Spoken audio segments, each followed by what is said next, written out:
some of it too is, and where those characters are going to go they're part of not just satire, but they're us too. So. Yeah, and that's the part that's more interesting to right. us, is to develop what's unique about them rather than like what's laughable about other people. Right. And doing them, then you would say like, well, why don't you just do a vlog? But just flat out doing a vlog without like actually writing and exploring language and fun words and and bringing things into taking mundane things like, you know, you could tell somebody that you bought a vacuum cleaner. Right. Well, and this is our vlog. This is where we share our stories from our real life, and this is the format in which we like doing that. But finding a fun way to, I mean, because what is a sitcom or a drama?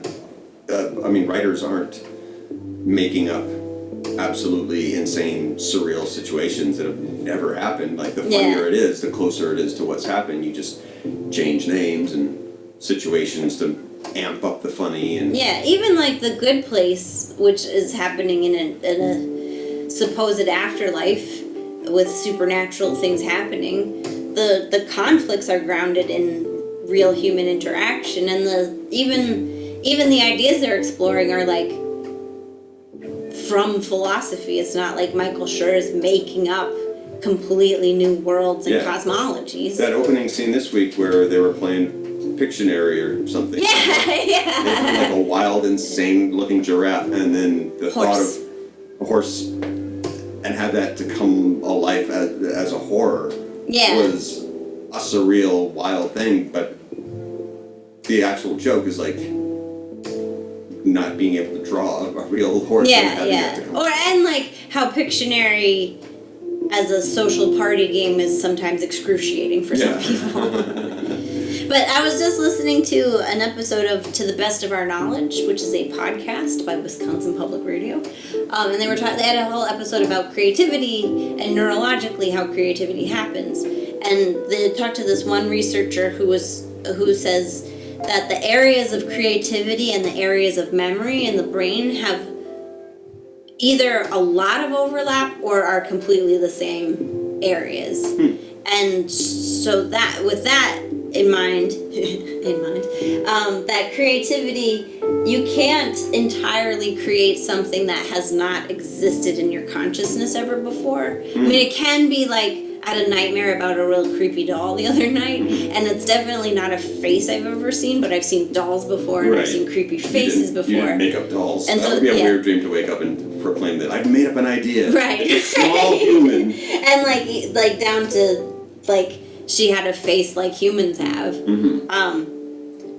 But what was creative about it is like all those parts combined into this new idea, but it could never be something that like I had never had experience of before in my life. Right. So like, I mean, that's a theorem. That's not for sure, but it makes a lot of sense to me. Like when you try to read a book in a dream and you like just keep reading the same page and you're like, why can't I get out? I know how to read. I swear I know how to read. Yeah. Why can't I get past a sentence? But and anything you make up by necessity has to somehow be based in a reality that you've understood. And what we found is that... Or like how you understand that reality could be changed, I guess. One thing we found in these writing exercises and acting and filming exercises that initial thought that is like a wild joke that you can just have off the cuff until you start working on the process to bring it to life. That's funny to say it, and then you start working on it and you're like, well, that's not nearly enough. Now we need to add more to that to make it punch through. It's like when you see like, you know, whoever, Tom Cruise, and not that I've seen Tom Cruise in real life, but so you look bigger on screen is always in stories comes straight through that you're not really in real life. Everything is probably this small or this interesting. Your job as somebody who's writing, putting something into screen, putting into somebody's ear is to make it seem like I've just woken up from an amazing, fantastic dream that's blown my mind. As opposed to I just woke up and I was tired. It's not a very good story. Right. Well, we just wrote a thing 2 days ago that I'm so excited about, but I don't want to like get too into because you'll see it like a month from now. But the writing process was based on a real moment that happened to Peter and I. But like if you had also been there and filmed the moment or had a God's eye view of what was happening, that would not have been like through the process of writing it. We had to find like, oh, we have to like narrow down all these points of view and to get a moment that happened in 2 seconds. It's actually like a 2 or 3 minute scene now to like have the payoff that we just instantly felt. But part of that is we have to establish who the character is in that moment and why you would want to be with him and what is going through his mind while the incident is happening. There's all this stuff of like just having the information. And this is why reality TV turned so sensationalist, is because just seeing real life unfold with access to all the data is not actually interesting. What narrative does, what story does, is focus you in on the part that is going to give you some payoff in the end. So not only does it have to be amped up from the beginning, when your producers and writers are, why do you have writers on a reality show?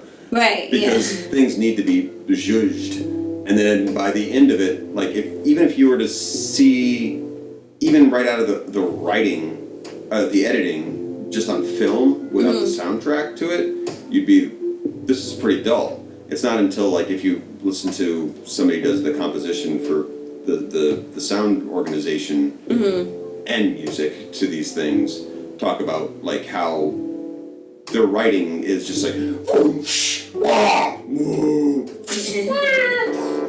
like the amount of action being jabbed into your ears to hit with your eye, to have to show you what happened in real life. But also it's amazing in the editing room how much of that has to come through the screen. Otherwise, you're just watching images without any context. But you're because what good media is doing is like taking your brain by the hand and walking you through point by point the idea that you want to convey. And like, because I would say there is a way to do that soundtracking, that noise making to distract from the fact that what you're watching isn't very good, but it seems compelling because you have these sound effects.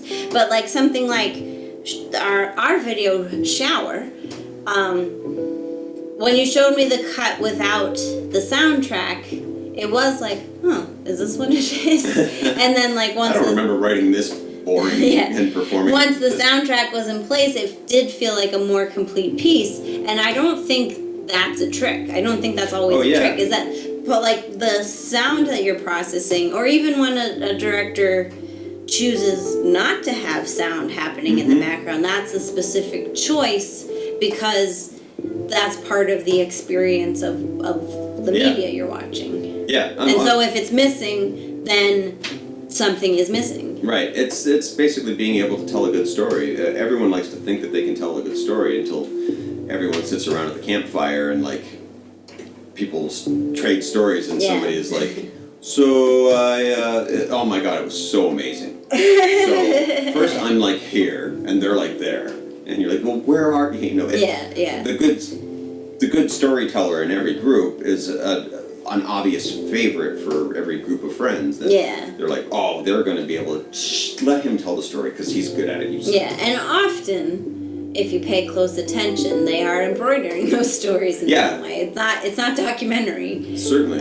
Because stories are better when they're faked from real life. Real life is pretty boring. The person that can't tell the story is just like the lovable dummy. The person that can tell the story and embellish is everyone's favorite. And the most annoying person is the person that sits next to them and goes like, actually, it really wasn't like that. This actually happened. Oh, is that really what you said? Yeah. That you're not even being honest about this. Like, well, I can tell you a boring story if you like. So maybe sound effects. Maybe that's a good note to end on.